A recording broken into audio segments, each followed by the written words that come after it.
Good afternoon and welcome to the Lusaka Apex Medical University Virtual Clinical Educational Grand Round. I'm your host, Ms. Shinodo, here as part of Corporate Communications.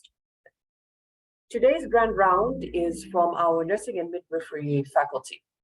Today's topic is Severe Pre-eclampsia. Grand Rounds are the presentations of long cases with patients who suffer from unique and/or complicated situations that our students face during their rounds and in their placements. This is to further aid their skill sets, such as critical thinking, self-presentation, long case presentation, as well as public speaking. I would like to acknowledge the presence of our professorial team, Professor Mwaba, Professor Lambart, Professor Njelesani, Professor Mudenda, as well as Professor Mulenga, Professor Mwansa. We also have Dr. Tembo and Dr. Mkandawire. Without further ado, I would now like to invite one of our moderators to the floor to briefly introduce the topic and begin the presentation. Moderators, the floor is yours. Thank you very much, host. My name is Kabangasheshe. I'm joined by Mrs. Daka and Mrs. Kasonde. These are members of the Faculty of Nursing and Midwifery. So like the host I said, today's topic is severe pre-eclampsia. So this is a case study that our students did at the University Teaching Hospital. It was done from the OBS and GYN ward. So we are glad that our students are able to apply the theoretical knowledge that we teach them in the classrooms and apply this knowledge in the clinical area. We're also happy that our students are able to follow up cases and also manage various cases on the wards. So without further ado, I would like to invite my team of third-year students, which include Hajjira Saad, Theresa Nagogo, and N Emaus. So the first presenter will be Hajjira Saad. At this time, allow me to allow the first presenter to give us their way. Sadi, this is your floor. Thank you so much, Mr. Kabangasheshe. Before I introduce myself, I would like to say all protocols observed. My name is Hajjira Saad, a third-year student pursuing a diploma in nursing from the Faculty of Nursing and Midwifery. So I'll take you first through our first part of presentation on our case study. And our first part is the demographical history, which we had taken on these patients. Our demographical history for our patients was, name of patients was HS, is HS, sex female, age 30 years, date of admission was June 20th, 2022, time of admission was 13:45 hours, gestation age 31 weeks, 5 days, race, African, religion of choice, Christian from UCZ, residential address, Bowling. Her tribe was Namwanga. Next of kin was Mr. FS, was the husband. The source of healthcare was Bowling Clinic. The diagnosis was severe pre-eclampsia. She was referred from Bowling on our fourth contact to UTH for further management of severe pre-eclampsia after observing a high blood pressure of 160/120 millimeters of mercury. I'll take you through a history of presenting complaints. Her present health status. The patient was well until 17th June 2022, when she and the husband noticed that the legs were swelling and was getting tired easily. Treatments. The patient did not take any medication except for the antenatal medications that was given from Bowling Clinic. And the history of, still on the history of presenting complaints, past health history, HS was para 1, gravidated 2. She delivered a full-term healthy male baby, who the child was now 5 years old. On family history, HS stays with her husband. She also keeps 2 dependents below the age of 18 years. Our client informed us that she knows no one with hypertension from her family side, but rather her grandmother who was known asthmatic patients. She also revealed that there's no history of epilepsy, no history of anemia in her family, no history of tuberculosis, no history of sickle cell anemia as well. And present obstetric history, HS was graduated 2, para 1. Mode of delivery from a first pregnancy was spontaneous vaginal delivery. The age of the child is now 5 years old. There was no history of pre-eclampsia in the previous pregnancy. No previous cesarean section, no previous abortion, no history.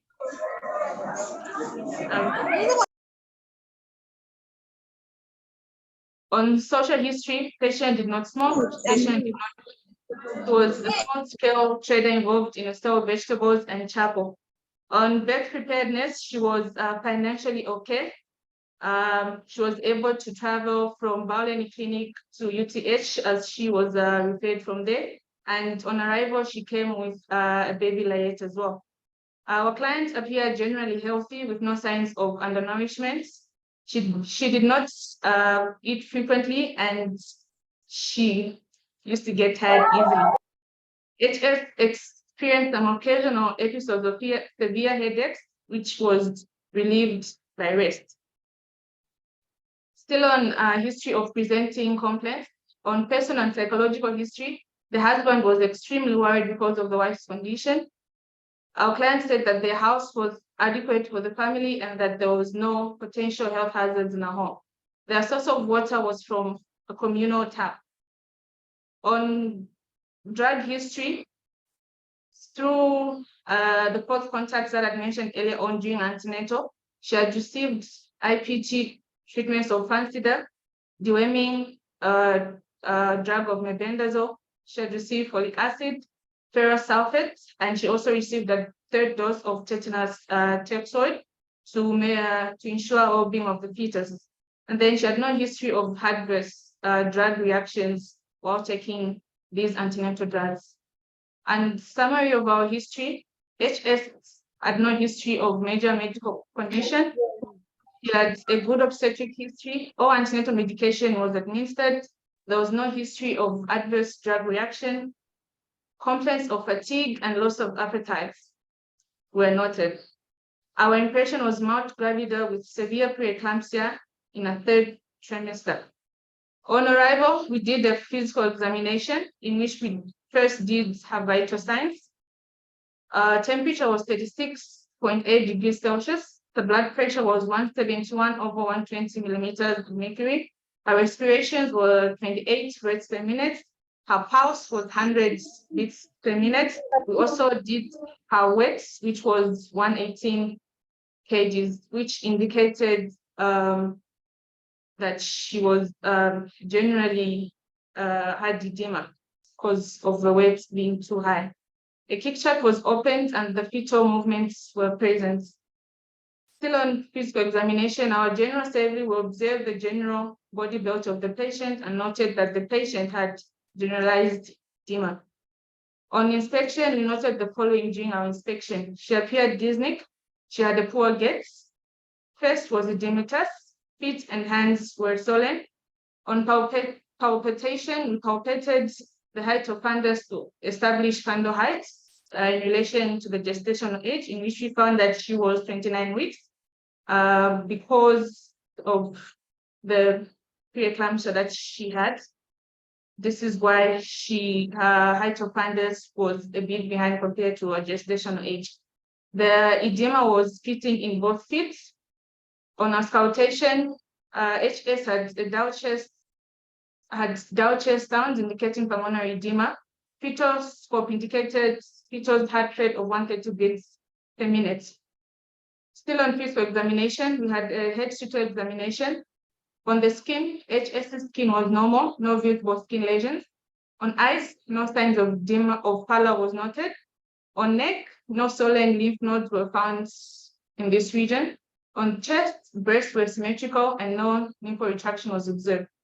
On abdomen, there were no surgical scars were noted. Linear nigra was observed. And on abdomen palpation as well, she complained of epigastric pain, which was the main reason as to why we suspected severe preeclampsia because of the hepatic involvement. And on vaginal examination, we had the vulva, which appeared swollen. We had edema. HS had edema of both hands and feet. And the summary of our physical examination, after H2 examination, we found the following. Our blood pressure was 171 over 120 milligrams of mercury.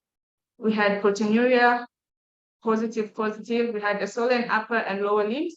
We had Dow chest sounds. We had the normal heart rate of the fetus, which was 130 beats per minute. We had generalized edema and asaka.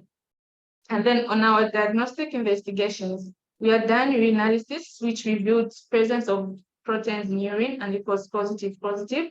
We also had done liver functional test, which we never had access to the results. We had also done a full blood count for platelets observation and hemoglobin counts, which we never had access to the results as well. We also did electrocardiogram, which showed normal readings. The kick chart was open and showed fetal movements were present. We did an ultrasound for fetal viability. We had done blood slide throughout malaria, and we had also done an HIV testing, which was non-reactive.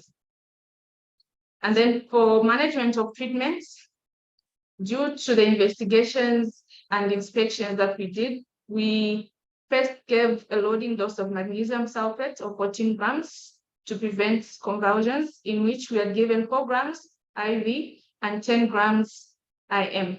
We had given hydralazine 5 milligrams over 30 minutes until they made sure the diastolic pressure was below 110 milligrams of mercury. We had given efedipine, which is antihypertensive, a diuretic.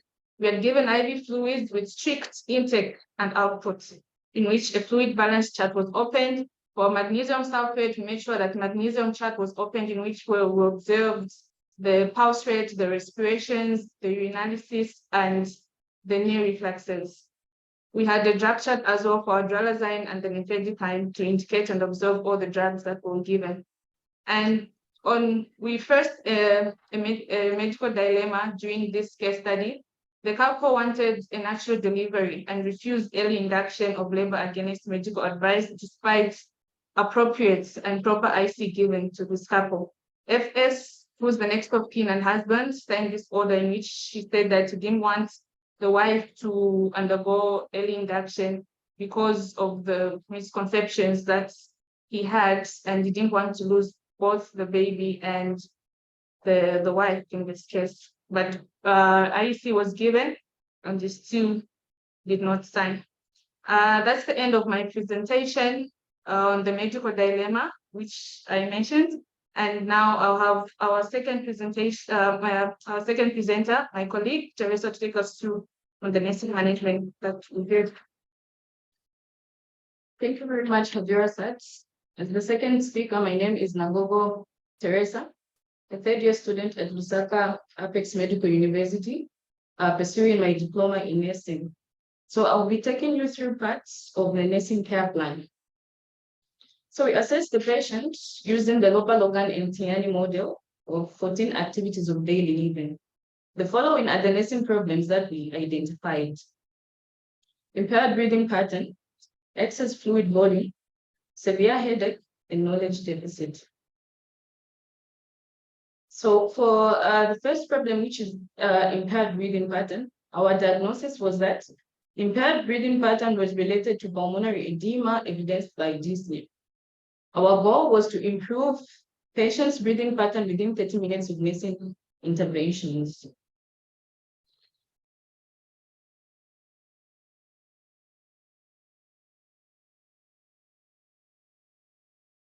So for the interventions, we propped up the patient to promote a full lung expansion. We administered diuretics to promote diuresis of excess fluids, thereby reducing on the pulmonary edema. We also administered oxygen to promote a tissue perfusion. We also monitored oxygen saturation using a pulse oximeter just to assess the effectiveness of our nursing interventions. And the evaluation, patient's breathing pattern improved within 30 minutes of our nursing intervention, and it was evidenced by absence of dyspnea. The second problem was fluid volume excess. The diagnosis, fluid volume excess was related to loss of proteins evidenced by generalized edema. So our goal was to restore patients' normal fluid volume within 3 days of nursing intervention. Our interventions, we administered diuretics to promote diuresis of excess fluids. We also weighed the patient every day at the same time to monitor the effectiveness of our interventions. We also monitored intake and output of fluids in order to assess kidney function. And then the evaluation, patient's fluid volume reduced within 3 days of nursing intervention, evidenced by the weight loss. The third problem was a severe headache. So severe headache was related to a high blood pressure, and it was evidenced by patient's verbalization and restlessness. Our goal was to relieve patient from severe headache within 30 minutes of intervention. Our interventions, we administered prescribed medication, for example, hydralazine to lower the blood pressure, since the headache was related to a high blood pressure. We also nursed the patient in a dim light room to prevent triggering a headache. We also provided diversional therapy just to shift patient's mind from the pain. And then for the evaluation, patient was relieved from severe headache within 30 minutes of intervention, and it was evidenced by verbalization and arrest. So this marks the end of my presentation, which was part of the nursing care plan. And then I'm going to hand over to my colleague, who will continue with the rest of the nursing.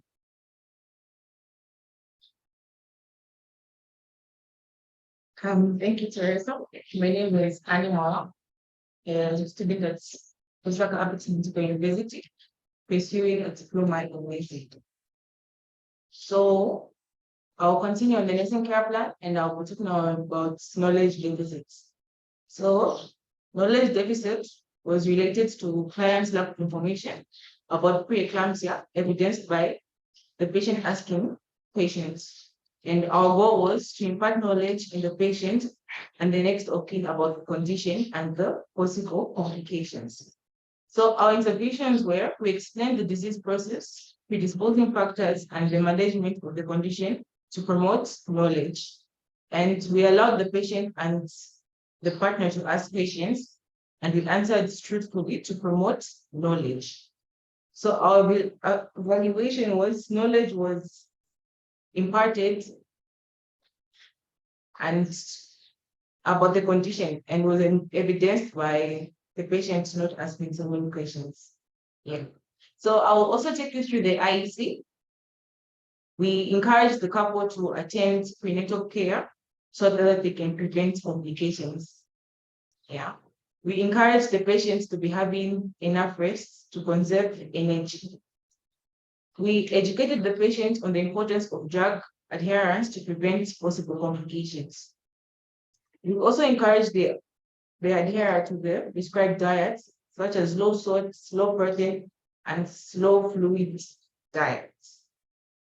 Then we've further talked about the complications which can occur in pre-eclampsia, which is eclampsia, renal failure, placental rupture, hepatic failure, and preterm labor. And that marks the end of my presentation. And I take it back to the moderator. Thank you very much for that wonderful presentation. We have heard our students received the client, collected enough history, did the physical examination, and also mentioned what type of medication was given to the client. In the case presentation, we also heard that our students were able to administer various interventions via nursing care plans. So at this stage now, I would like to refer back to the host if you have any questions from the audience. Back to you, the host.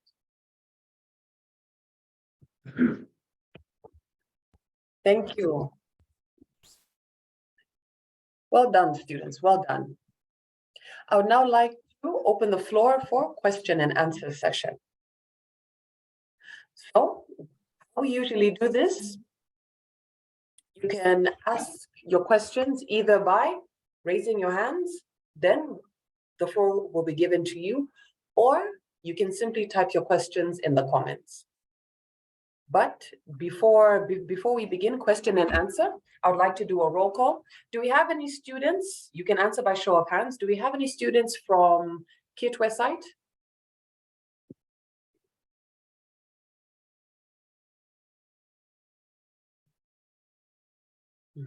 We have Dill.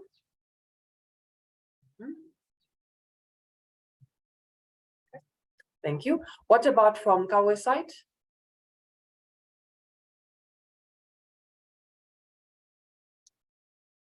Do we have any students from Kawe site? All right. What about those from Levy?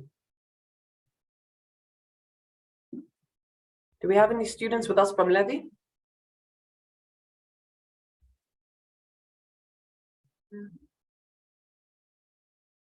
We have Chiseche. Do we have any others?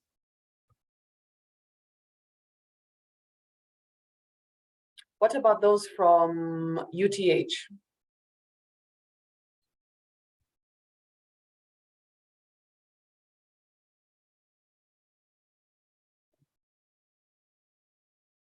Do we have any from Medland?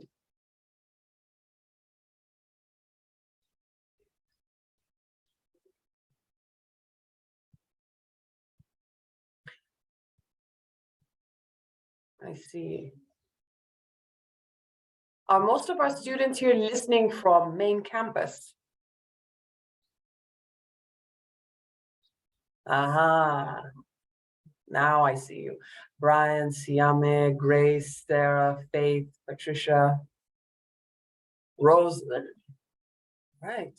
No, perfect. Thank you. Annie. Great. Thank you. Thank you so much. Excellent. So, a reminder of the house rules. If you have a question, feel free by raising your hand, or you can write your question in the comments. So, just a reminder, the virtual grand rounds are for you, our students. These are presentations for you, by you.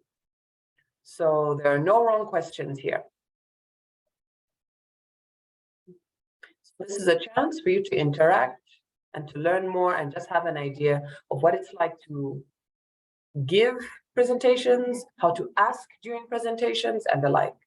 So I see we have, no, that was a hand being lowered. We have one from Dumisani.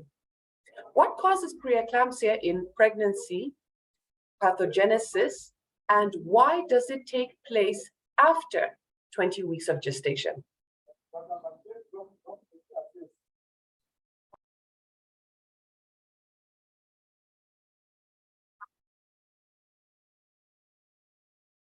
Thank you for that question. I'll answer the why does it take after 20 weeks of gestation. When you look at our pathophysiology and the pathogenesis, no, rather the pathophysiology, it's after 20 weeks of gestation where the placenta inverts into the myometrium part of the uterus. So by 20 weeks and above, the placenta, the placenta is fully embedded into the myometrium. So that's why it usually happens after 20 weeks of gestation. So thank you for that question. So I'm going to answer what causes pre-eclampsia in pregnancy. So in the normal physiology, the normal physiological processes that take place during pregnancy, by the 16 and 20 weeks of gestation, the syncytial trophoblast has to invert in the deciduary, then after that, it embeds in the metrium of the uterus. So there, it erodes and replaces the spiral arteries. And then the spiral arteries dilate to a point where they cannot constrict in order to supply a high blood volume to the fetus, the placenta. But in pre-eclampsia, there's a maternal fetal antigen response in which the body of the mother produces antibodies against the fetus or against the placenta as it is inverting through the uterus. So it does not embed enough in the arteries, or they do not dilate enough, as they say.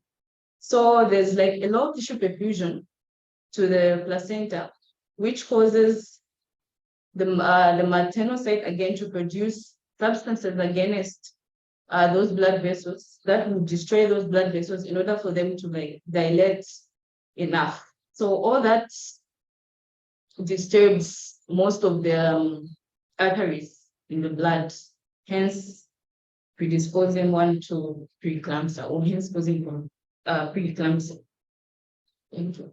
And then just to add on to what she said, the spiral arteries are the arteries really that are used in the supply of nutrients and nourishment to the placenta and the fetus in this case. But in preeclampsia, you find that these spiral arteries are constricted, like she mentioned, and so there's tissue perfusion, and so there will be like reduced blood supply, oxygen supply to the placenta and the fetus. Okay. Yeah. Excellent, thank you. We have a question from Siame. First of all, thank you for the well presentation. How is magnesium sulfate administered? Thank you so much for that question again. So for magnesium sulfate, like I earlier stated, our loading dose is 14 grams. So what happens is we divide this 14 grams, we have 4 grams and we have 10 grams. The 4 grams is withdrawn, and the 4 grams is equal to 8 mils once you withdraw it. This 8 mils you withdraw with 12 mils of water for injection, and 12 plus 8 will give you 20 mils. So these 20 mils will be given IV slowly over a period of 5 to 10 minutes. And then the remaining 10 grams, which is the remainder from the 14, we'll divide it into half. We have 5 and 5. From that, from each 5 that you get, you withdraw 1 ml of lignocaine, which will be in the same syringe. The lignocaine is just to reduce the pain effect, because the drug can be painful if given IM. So this division of the dosage 5-5 will be given with 1 ml of lignocaine, which will be given intramuscularly into each buttock of the patient. I hope that's clear. Just a follow-up on that one, via the same presentation team. We may have students who are in their first year. Why are we giving a magnesium for these patients in the first place? I don't know who will go first.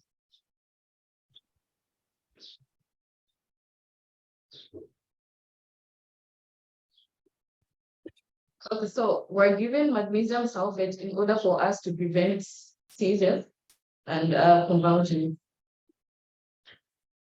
Anything else from colleagues? No, I think we can. Okay, that's good. Any contributions from the faculty team? Why magnesium is useful in this condition? Okay, just to add on magnesium sulfate, so the 4 grams has to be diluted into a 20% solution. This is why we are reconstituting a JFK with normal cell line, while as the IM is given 50% over, the 20% is supposed to be reconstituted in the normal cell line to make the 20%, the 4 grams. Because magnesium can bend the vessel, so we need to dilute it.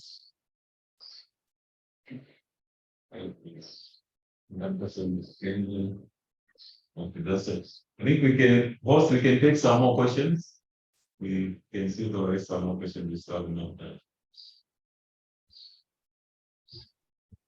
Excellent, thank you.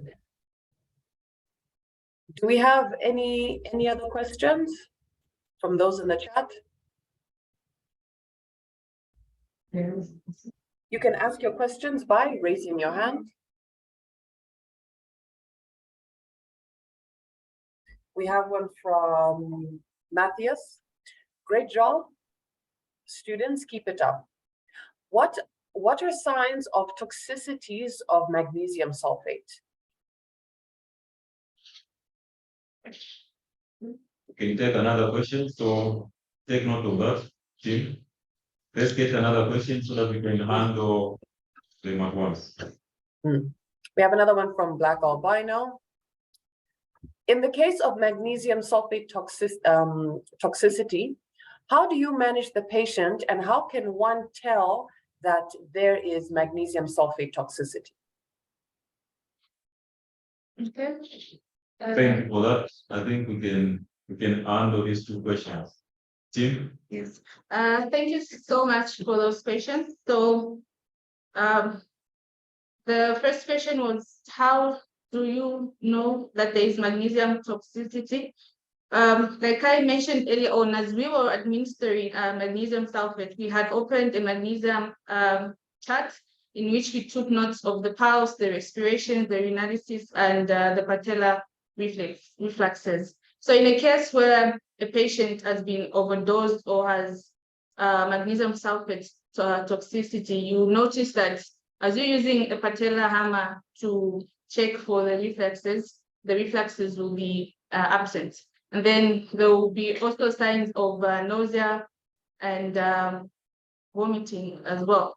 Let's see if my colleagues have anything to add. Tim? Any more signs of toxicity of magnesium? I think we have a contribution from Madam Daka.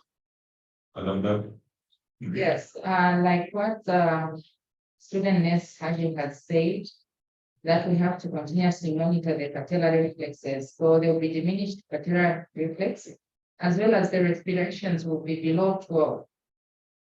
Okay, and then after 4 hours, the urine output will be less than 100 mils. And the antidote for magnesium sulfate is calcium gluconate. Yes. Any addition? I think we've gotten the responses to those 2 questions. Unless there is need for any clarifications, I believe the questions have been handled effectively. So they mentioned the signs that we can use to determine whether there's toxicity, with of disappearance of patellar reflexes, interference with urine output. We've also heard of suppression or respiration. So in short, the suppression of respiratory center. Then also that sodium gluconate, calcium gluconate is our antidote in cases of toxicity from administration of magnesium sulfate. That being said, let's see if we have any more questions from our audience. Host?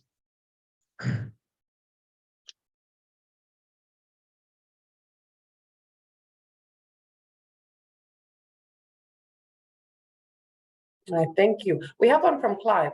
How do you explain the cause of the difference in fundal height and gestation age in your patient?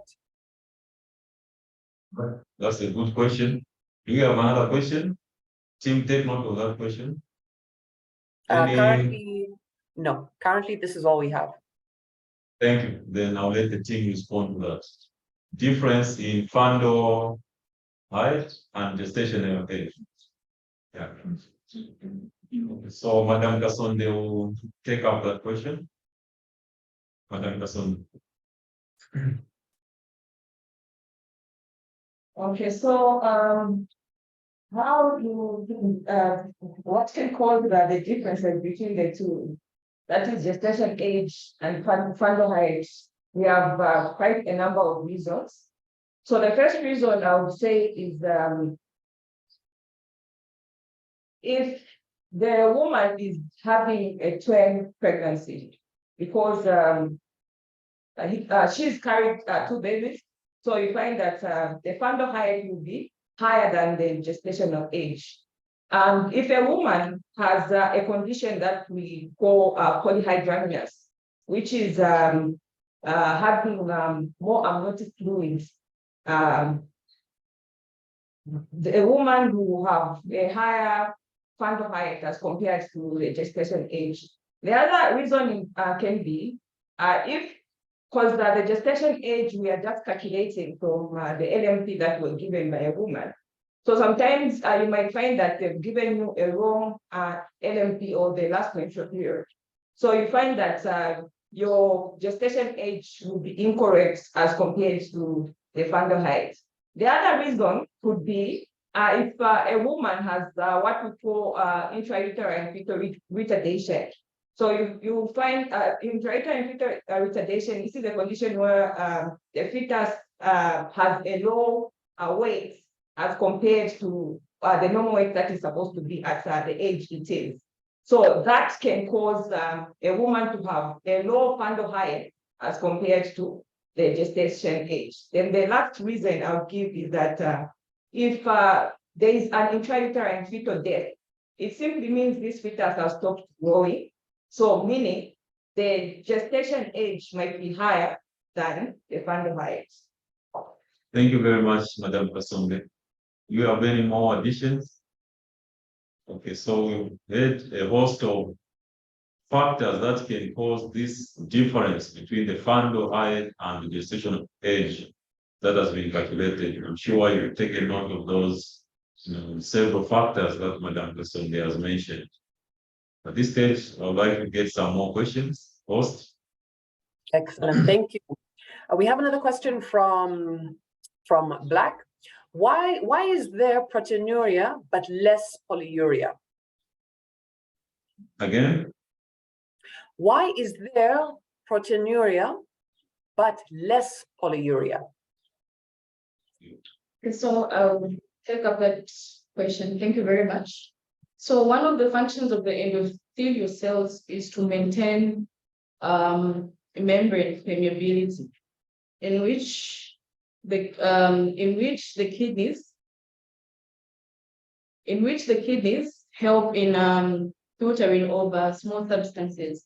So when there is destruction of that membrane or the glomerulus as we say, there is like the maternal antibodies that were produced against the fetus or against the placenta also affects the glomerulus of the kidney. So it also destroys the glomerulus of the kidney, making it more porous. So when it is more porous, large substances such as proteins are able to filter through. That is one reason you find proteinuria in urine. And then the other question is, why is there less polyuria?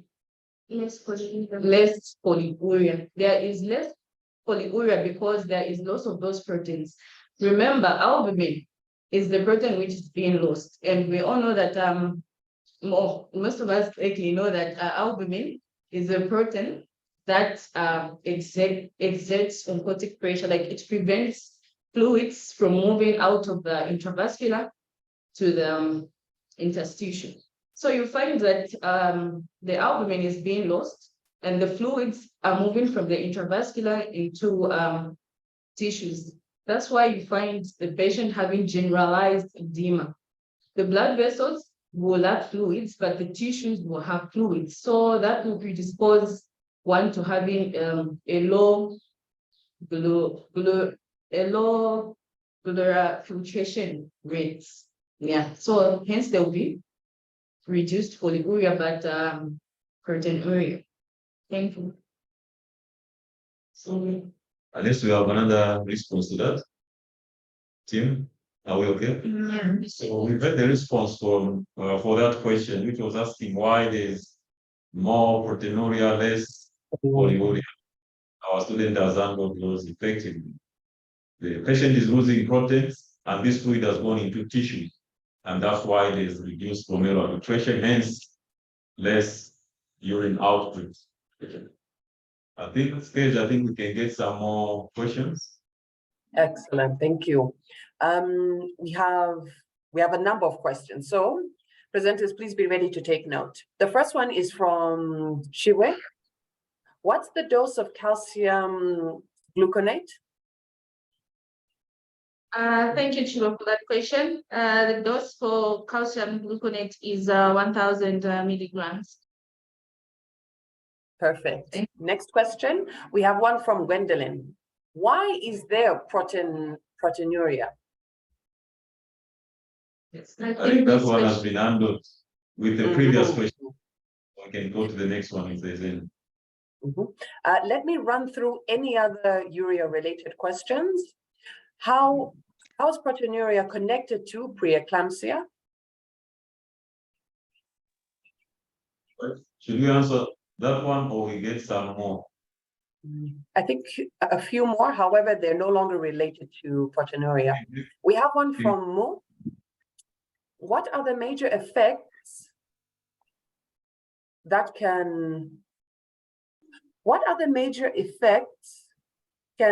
preeclampsia cause on the growing fetus?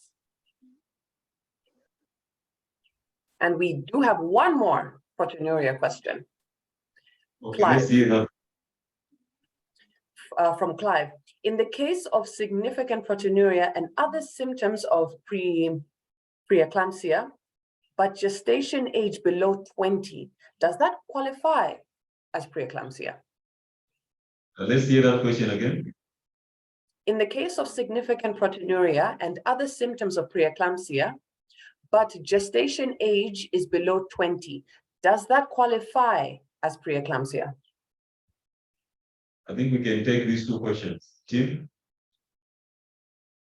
Who's going to start and which question?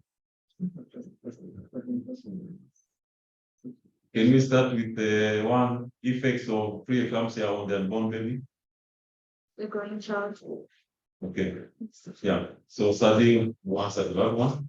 So the first question was the effects of preeclampsia on a growing child.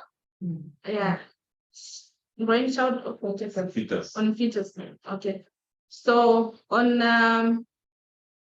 a growing fetus, we earlier mentioned through the pathophysiology that my colleague had given you, in which she said that there will be insufficient oxygen supply to the placenta and nutrients. So the placenta is the organ that supplies the fetus with the oxygen and the nutrients that the fetus needs. So once there is like insufficiency or deficiency of these nutrients and oxygen that it needs, there will be intrauterine growth retardation, in which can cause preterm birth. There can be cerebral palsy, there can be hearing problems of the fetus, there can be developmental problems, intelligence disabilities, eating problems. Yes. I think that's on this. That's good. Do you have any additions to that? Theresa, Annie? But I think Madam Daka will allow to chip in that one as well. In addition to what has already been mentioned, the effects of preeclampsia could also be prematurity, intrauterine fetal death, as well as asphyxia. Baby can be born asphyxiated. And then the other question was, can we find proteinuria before 20 weeks? Yes. So in an event that we have a woman with chronic hypertension, this is a woman who falls pregnant and she's already hypertensive. So this hypertension can be complicated by having proteins in urine. So we can have what is known as a superimposed pre-eclampsia as a result of having chronic hypertension because the woman has fallen pregnant while they're already hypertensive. If I got the question correct, they were saying the patient has proteinuria and other signs of preeclampsia, but gestational age is 20.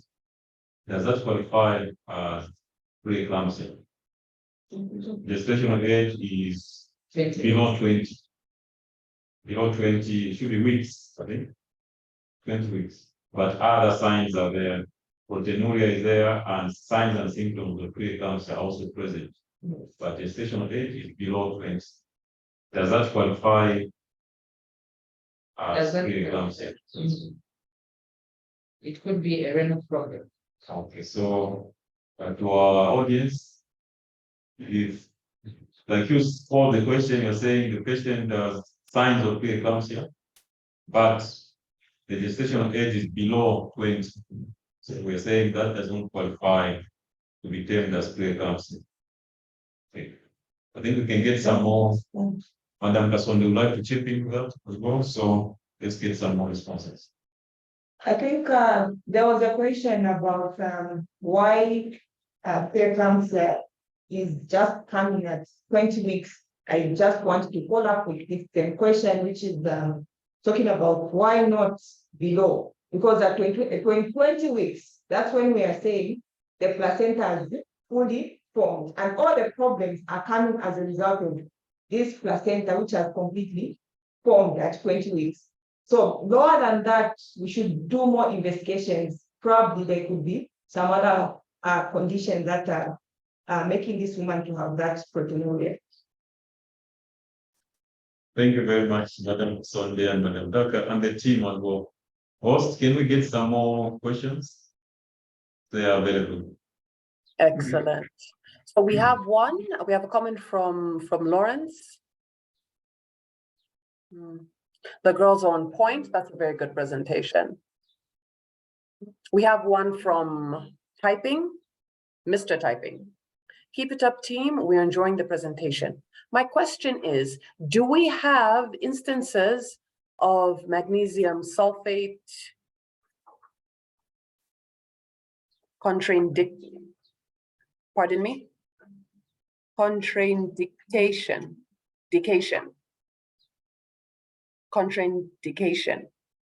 Contraindications, okay. So, Tim, do we have any contraindications to magnesium sulfate? I don't know who's going to take that one. Yeah, Sandy will take that one.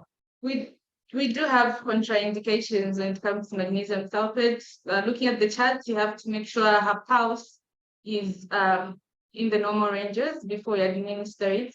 Her respirations as well should be in the normal ranges. The reflexes should be present as well. Unless it may be my team members have Team members, if we faculty, do you have any additions in terms of contraindications to magnesium sulfate apart from toxicity? When there is toxicity, you will not administer magnesium sulfate. Thank you very much. So, our audience, we have heard that there are contraindications to magnesium sulfate. So it's not a given that we administer when those conditions are present. Like our paper students have mentioned, one of them is maybe the lowered respiratory rate, absence of reflexes, and in an instance where this individual has toxicity in them. So there are contraindications to magnesium sulfate. Maybe we can get in some more, one or two questions if we have. Yes, we do. First, we have a lot of positive feedback and comments. We have one from Mr. Mwila, great presentation team, also from Dorothy. This is wonderful, articulative and brilliant. We have a question from Black Albino. Are there any possibilities that preeclampsia can cause hepatomegaly and right-sided heart failure? I think we can get those two questions, then we'll get another set. So, Tim, I don't know who's that first. So I'll answer. Theresa will answer first. I'll answer on the possibility of preeclampsia causing hepatomegaly. So yes, preeclampsia can cause hepatomegaly in that with the loss of excess proteinuria, it affects multiple organs, including the liver. So when there's a loss of proteinuria, fluids will still move from the intravascular into the interstitial tissue of the liver, leading to hepatomegaly. Thank you very much, Theresa. Then there was another part of the question. Question 2. The heart failure part. Is preeclampsia likely to cause right-sided heart failure? I don't know who answered that one. Tim? Sandy, who answered to that? So in severe preeclampsia, a lot of organs are affected. Like my colleague earlier mentioned, the liver will be affected, the brain is affected, and in this case, the heart will be affected as well. And then for the heart, there will be like restricted blood flow to restricted blood flow in the whole system. So in this case, the heart will try and compensate for this reduced blood flow by making sure that it's pumping frequently to make sure that there is sufficient blood supply to all the organs and all the body tissues in the system. And then by it doing over a period of time, it can enlarge and become a condition that we call cardiomegaly. And yeah, so yes. Do you have any more clarifications from the faculty members? Faculty members, are we okay? Madam Daka would like to add some more. So one of the complications of severe preeclampsia could be HELLP syndrome, where there's the liver enzymes are affected. And then it complicates to a situation where it also affects the kidneys, and then the woman tends to have a raised blood pressure as well as the past urine, which looks like brown coffee. Yeah. Thank you very much, Madam Daka.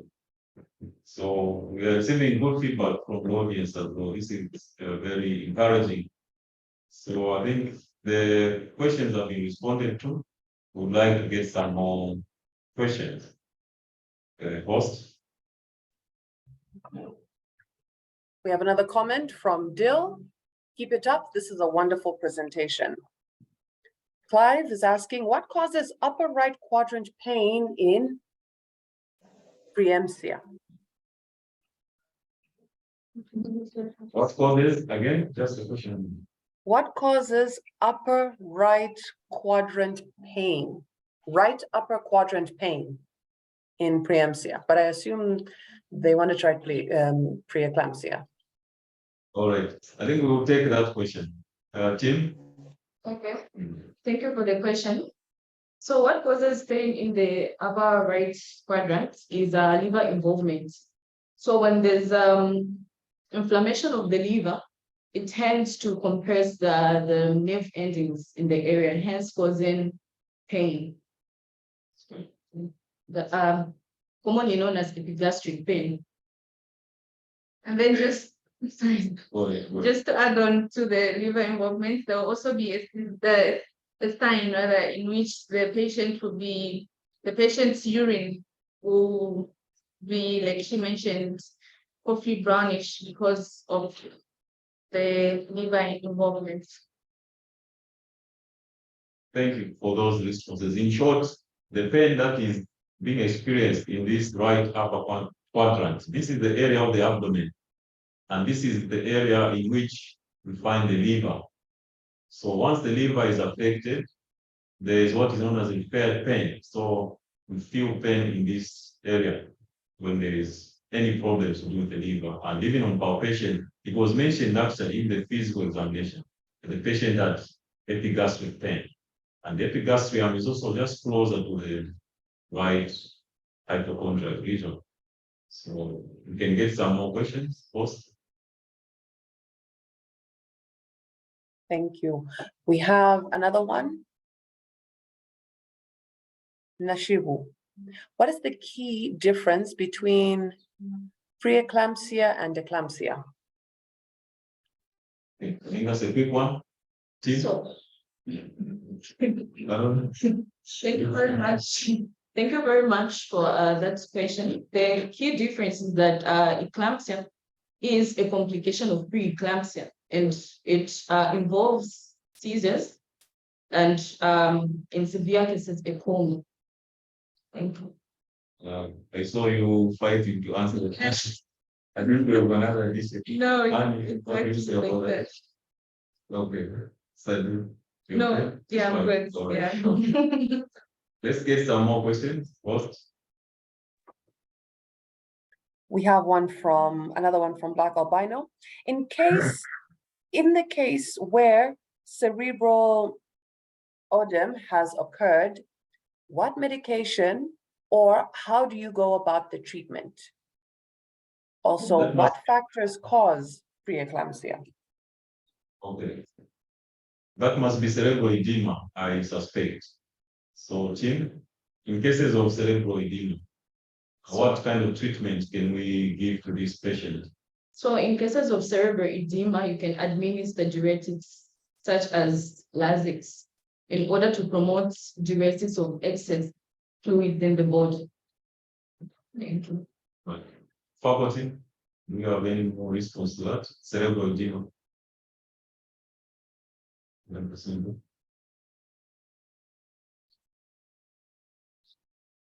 Apart from diuretics, I think that's the main treatment also. Okay. All right. So we are getting that like the body is swelling. The same edema can also occur in the brain. That we call that cerebral edema. So the mainstay treatment is to get rid of that excess fluid. So diuretics will still be useful in this state where the patient develops cerebral edema. We can get some more questions, host. So there's a question that was asked about the factors. Well, factors concerning. What causes preeclampsia? All right, okay. Factors. So again, Annie can respond to that. What can cause preeclampsia? Yeah, so we have predisposing factors, which fall under maternal factors, where we have the age. If someone is less than 19 years or older than 85 years. Yeah, then we have prime gravidas, like people who are pregnant for the first time. Then we have genetic predisposing factors, where we'll talk about the family history. Then we have diabetes, also chronic hypertension. We can also have obesity. Yes. Oh yeah, even the race. Even The race. there is so.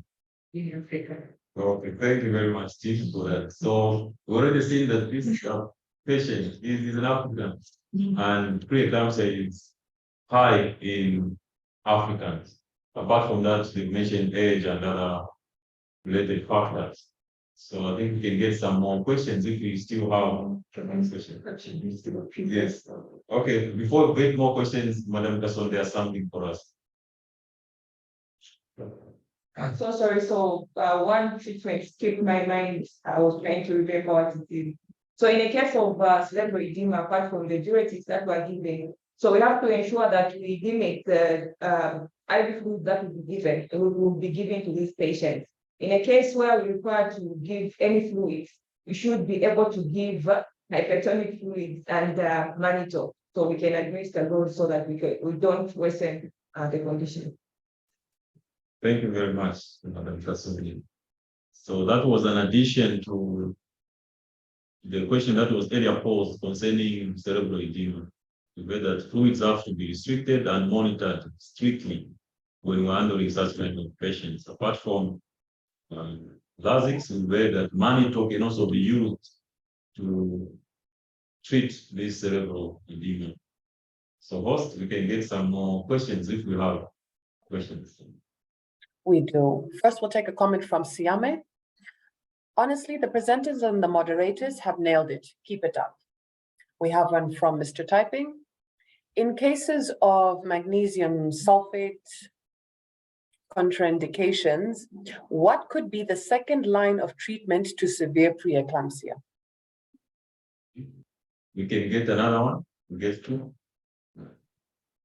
Clive asks, what type of headache is experienced in preeclampsia and how is it different from other types of headaches?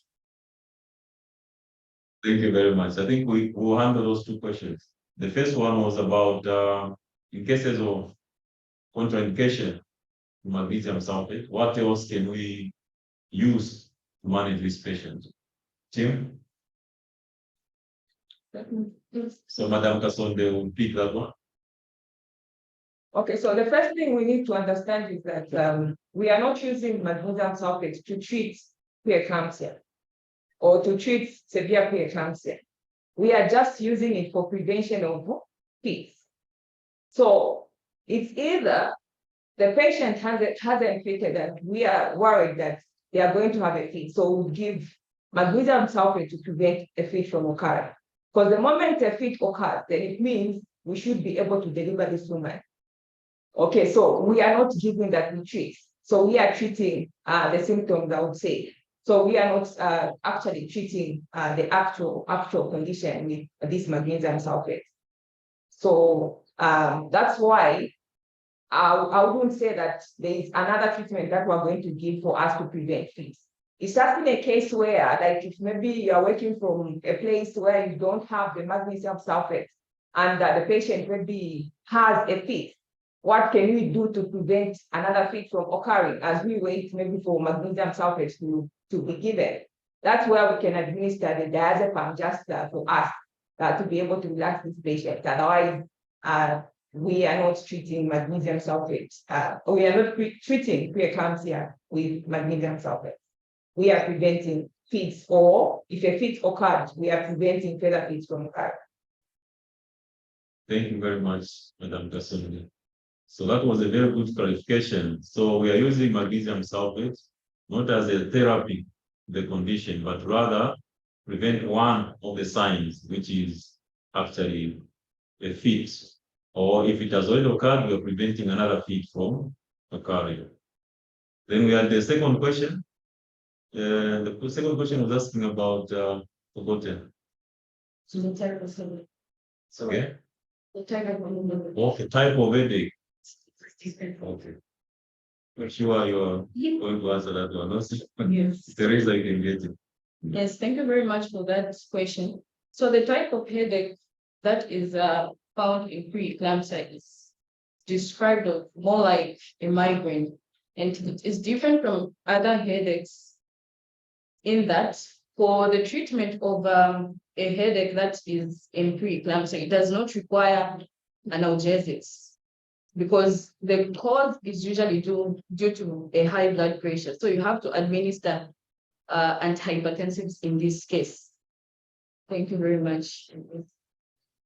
Any additions? I think So, I'm sure you have heard that the difference here is the underlying condition is what is causing this headache. So we manage that high blood pressure, I'm sure the headache will disappear. So the presentation is more like a migraine headache, I suspect. So let's get some more clarification from Madam Kasonde. Madam Kasonde. Okay, so the type of headache that this woman will have is a frontal headache. So the pain will be in the frontal, okay, and it's accompanied with some blurred vision. Okay. Thank you very much, Madam Kasonde. So, Madam Daka wants to add some more. Madam Daka. So that's the more reason that with this headache, we need to do colonoscopy because the raised blood pressure is going to cause the retinal detachment, which can complicate into blindness. So under our observations, we need to do fundoscopy. Thank you very much. The host, we can get another 2 questions if they are available. Currently, we don't have any more questions. To the audience, question and answer session is still open. However, not only can you type your questions, but you can also raise your hand and the floor will be given to you. So question and answer session is still on. If you have any questions, you can comment or you can simply raise your hand. But so far, this has been quite an interactive session.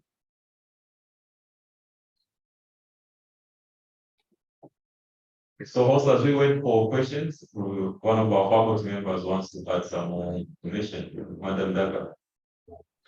Yes, on the drugs, we should also consider that the effect of pre-eclampsia or pregnancies that will have to deliver this baby early. So we need to give dexamethasone as well in preparation for early delivery of the baby to mature the lungs so that the baby will not suffer asphyxia. And then we will manage this woman in a high dependency unit. And this mother has to be nursed on a real bed because we expect that she may convulse. As our mother was, she had the epigastric pain, which was indicated that she would convulse anytime. And then the information and education that would inform this woman on discharge, we have to counsel her so that next time she wants to fall pregnant, she should be managed by the multidisciplinary team, which is going to involve the obstetricians, the midwives, nutritionists, and many others. We should also encourage her to book early because sometimes pre-eclampsia can complicate. She can end up having chronic hypertension. It may not completely go away. She may develop hypertension from then on. So we need to see this woman early before she falls pregnant, as well as she has to look early. Yeah. Thank you very much, Madam Daka.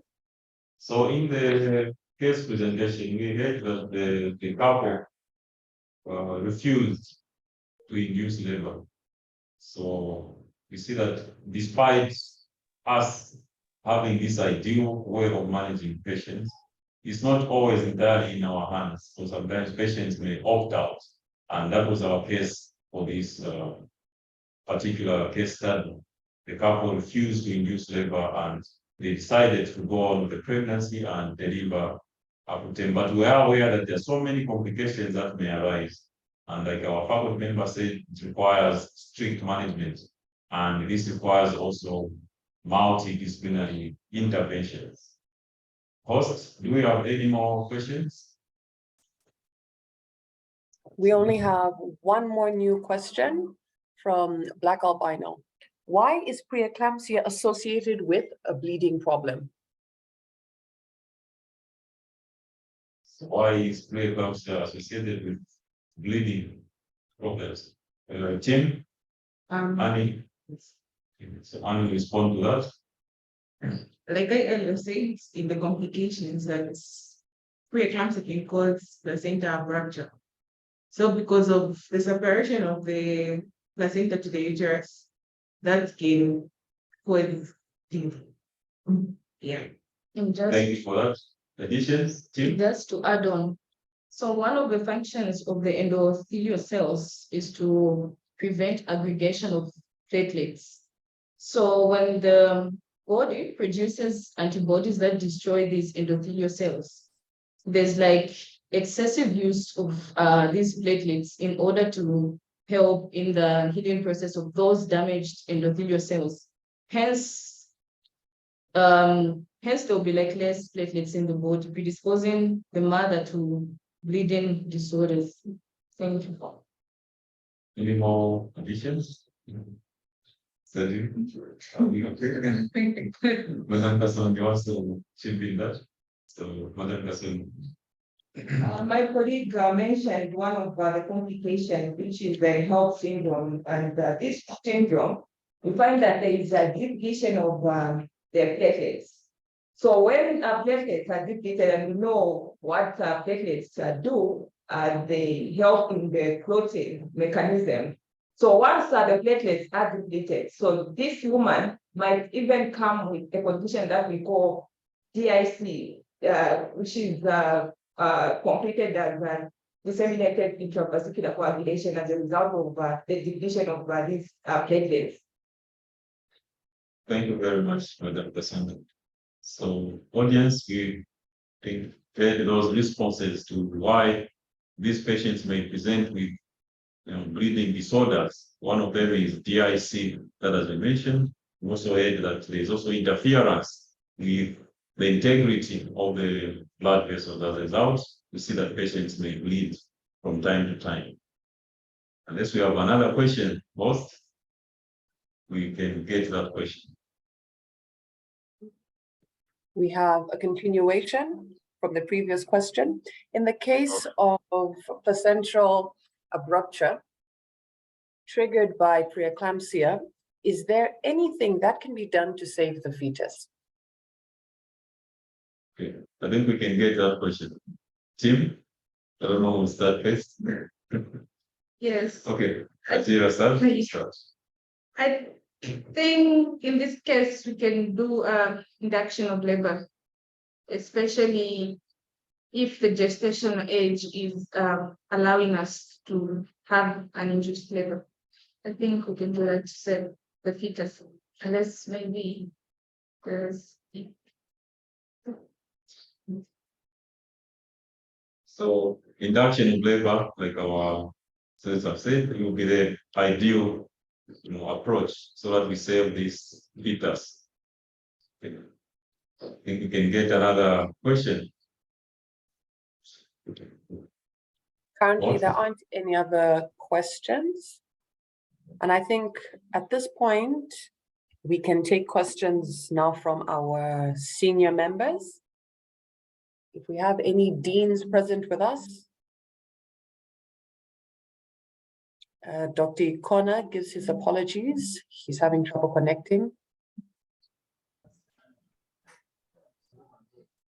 I see we have Mrs. Maseve with us. Yes, hello, good afternoon.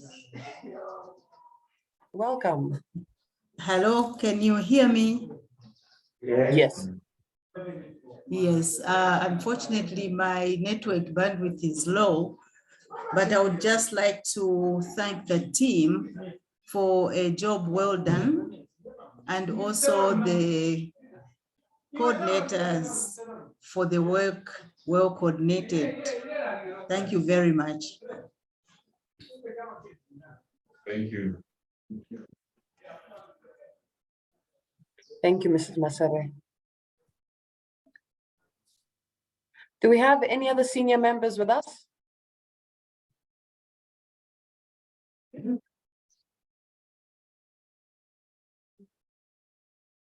Before we move on to the professorial team, do we have any other senior members present?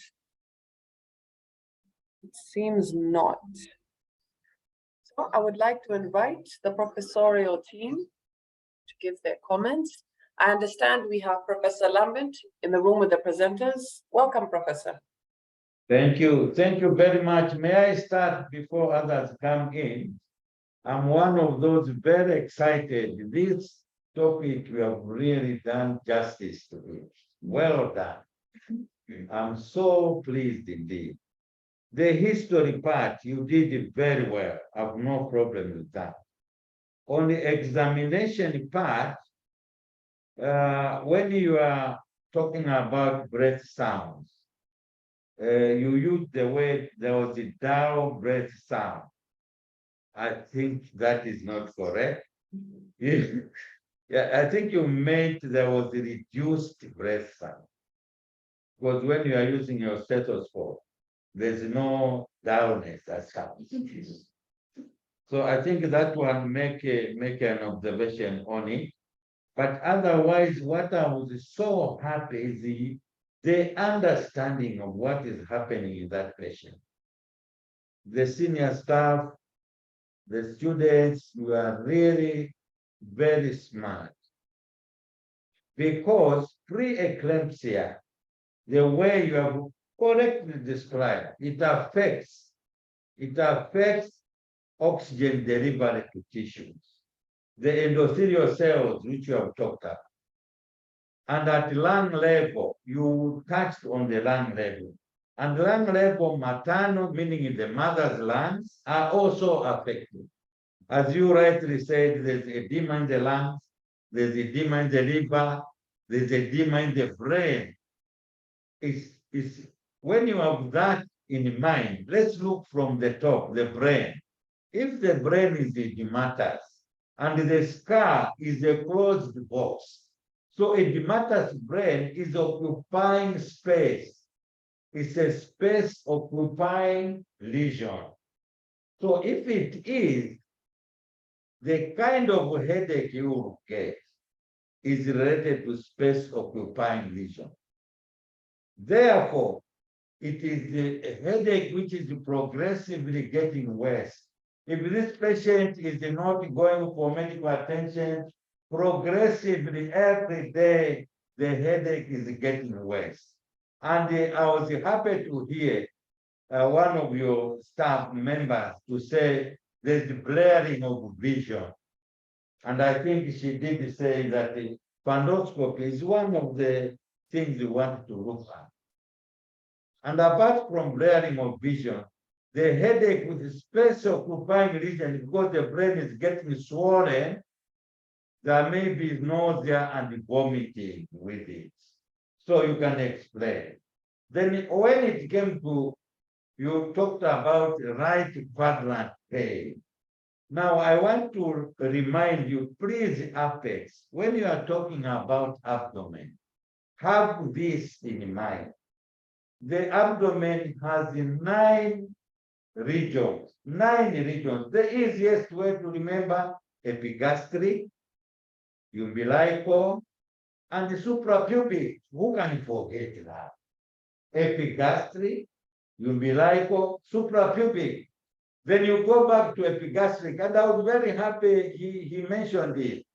When you are in the epigastrium, it's very close to the right hypochondria or right subcostal, and the other side left subcostal. But here the liver is getting enlarged and is causing pain. So to me, in the future Apex, talk of pain in the right hypochondria. And it may affect the epigastrium because they are next to each other. When it comes to kidneys, they also get affected, and it came out very well. Why are kidneys losing so much protein? They are getting affected. Someone said glomerular filtration is affected. Then the endothelial cells are affected. So kidneys also, if you want to feel the kidneys, as you examine the umbilical area, you can go to the right, that's the right kidney, lumbar region. On the left lumbar region, that's where the kidneys are. Then you come down to suprapubic. There you have already talked about midline, maybe height of fundus is along the midline, isn't it? Then if you want to see what is going on each side, right inguinal area and left side. So you have completed the abdomen in terms of which area are you examining. Otherwise, your scientific understanding is very good. So why do parents refuse? Why do parents refuse? I wanted to emphasize the point that all of us as health workers, we know the patient's rights. As long as we have explained very well, patient has the right to still say, doctor, I'm sorry, I'm not taking a leave. This is their right. But even when they have done so, pre-eclampsia, the biggest fear is that not go into eclampsia. I think that came out very well with the discussion.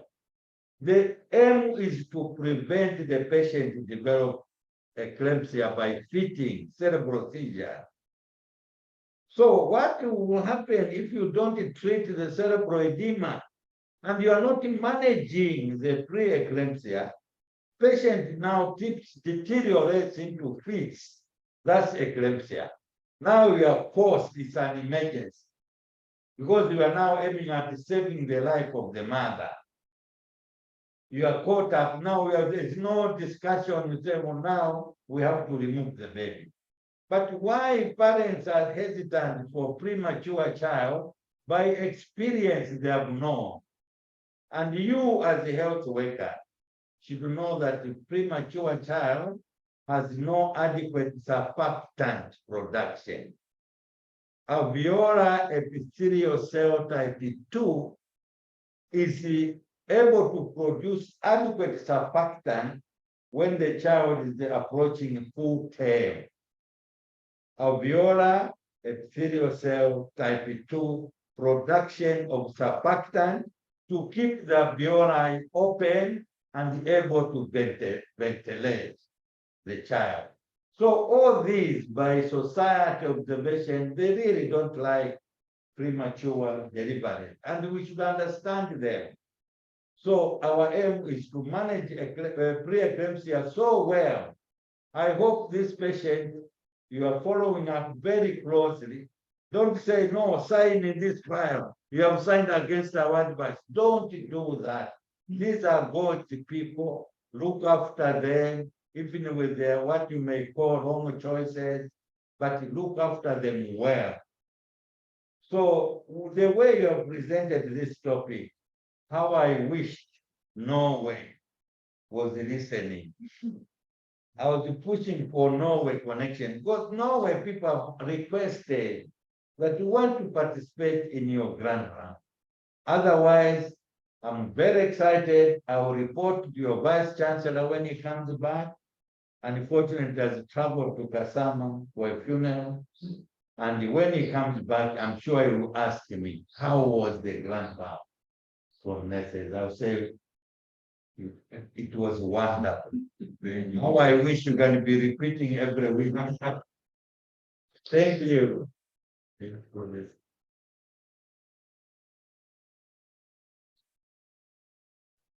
Thank you, Professor. Thank you so much. Do we have any other members from our professorial team with us?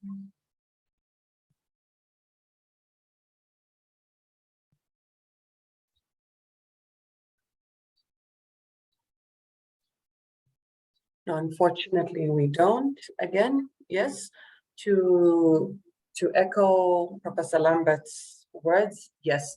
I believe some of our other members have equally traveled for Professor Njelesani's bereavement. Our condolences to him. If we don't have any other comments from our members, we can continue on to our closing remarks. I would like to invite our presenters to give their closing remarks. Presenters, the floor is yours. So I would like to thank our team members for the work we've done, for the hard work. And I would also like to thank our moderators for the knowledge and guidance throughout this case study. And I would also like to thank the students and the viewers for the interesting questions. And I would also like to thank the team. And I would like to thank Professor Lambert, the president, the guidance. Yes, and the coordinators. So we really appreciate, and we've also learned. Thank you. Excellent, thank you. Oh, we have a comment from iPhone. You go, my girl, Theresa, mom watching from USA. Well done, well done. I would now like to invite closing remarks from our moderators. Please, the floor is yours. So, Madam Kasonde will give us the closing remarks. Madam Kasonde, the floor is yours. Thank you so much. I would like to thank the professorial team that is being led by Professor Lambert I would also want to give thanks to our faculty dean, Mrs. Masebe, the HODs of the faculty and all the faculty members, our students, the presenting team, thank you so much for the work well done. And also the student population, thank you for your attendance and the patience. And I want to say thank you for according us this opportunity to present on pre-eclampsia. As we have heard from our presenters, this is a life-threatening condition, and it contributes about 9% of all maternal deaths. Hence the importance of us monitoring these women closely, especially in and during antenatal. And first and foremost, we want to we encourage that these women are booked early so that we can be able to identify any women that are at risk, and also we monitor them closely. That is during antenatal. That is by observing the BP, doing the urinalysis, and also the fetal monitoring by doing the ultrasound scan and all the calculation that is done by the nurses. And also we monitor them closely during labor and postnatal, because it can occur at any time. Can be in during antenatal, it can be during labor, it can be in postnatal periods. So we need to monitor these women closely so that we can be able to prevent maternal deaths and reduce on this problem that we have in Zambia. So thank you so much. Thank you very much, Madam. Back to you, host. Thank you. I'd now like to invite Professor Lambert to give his closing remarks. Professor? Thank you. I want to join the students to thank the Dean of Faculty of Nursing for participating. Madam Masewe, we are very proud of you. Please, just your presence sends a message. Then you please come with your other dean. I don't know why they shouldn't participate when nursing is presenting, because a nurse is 24/7 by the bedside of the patient. She's so close to the patient. We need to encourage knowledge-based counseling from nurses to patients. Usually we depend on the nurses. Multidisciplinary team is the most important.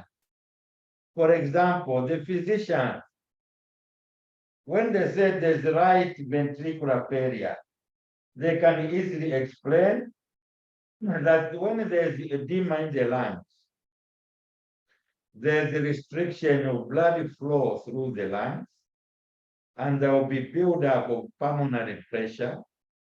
Pulmonary pressure will exert pressure in the right ventricle. And there can be right ventricular failure. That's why you say why right heart fails. There was such an observation. Yes. But in this case, even the left ventricle is affected because of systemic high pressure. You see how high it was. So there can be cardiomegaly when you do an X-ray. So like Dr. Ikona could have been attendance to talk about what effects of blood pressure and pulmonary hypertension can be on the heart. So that's why we want all faculty. And Madam Shinodo, please, I like your roll call very much. Now we should extend to request through Madam Masere to extend roll call to other deans. When other deans start participating, more senior staff will come on board. They are encouraged by their leaders. So may God bless this team.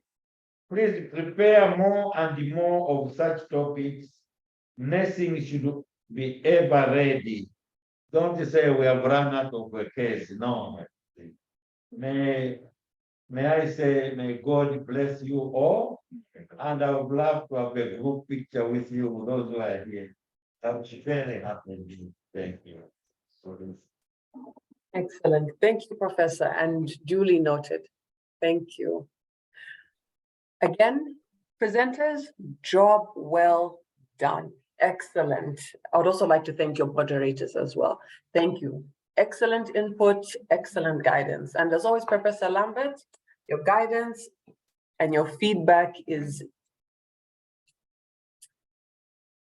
immeasurable. That's the word, immeasurable. So thank you, everybody.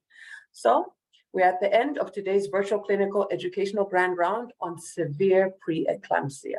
So please be aware that virtual grand rounds are every Thursday and every Friday, same time at 12. So I would also like to thank my IT colleague, Zulu, for helping putting all of this together. We have now come to the end of today's grand round. Enjoy the rest of your day. Thank you.